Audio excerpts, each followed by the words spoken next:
আমাদের যে প্রজেক্ট গুলো আছে ওখানে যে বাসাগুলো আছে ওরা গাটি হিসেবে দখল করে ফেলছে এগুলা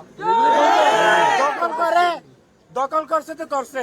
ওরা আবার মাঝে মাঝে ওদেরকে হামলা করে আরাকান আর্মিকে। তো আরাকান আর্মি যখন ওদেরকে হামলা করে মারতে মারতে এখানে নিয়ে আসে, তখন ওদের যে মর্টার শেল তারপরে গুলি বুলেট এগুলো আমাদের দেশে চলে আসে।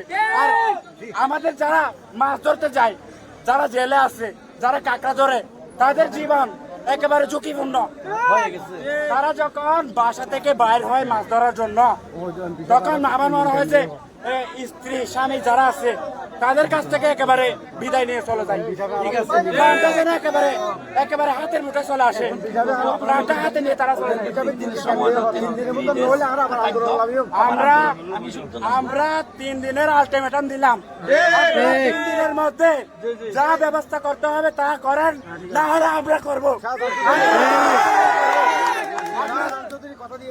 আমি 3 দিনের আলটিমেটাম স্বরাষ্ট্র উপদেষ্টা আর যারা আছেন প্রধান উপদেষ্টা আপনাদেরকে 3 দিনের আলটিমেটাম দিলাম।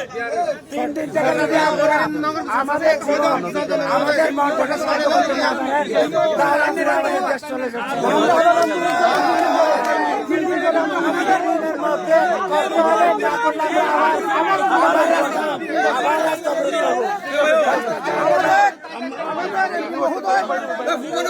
আবার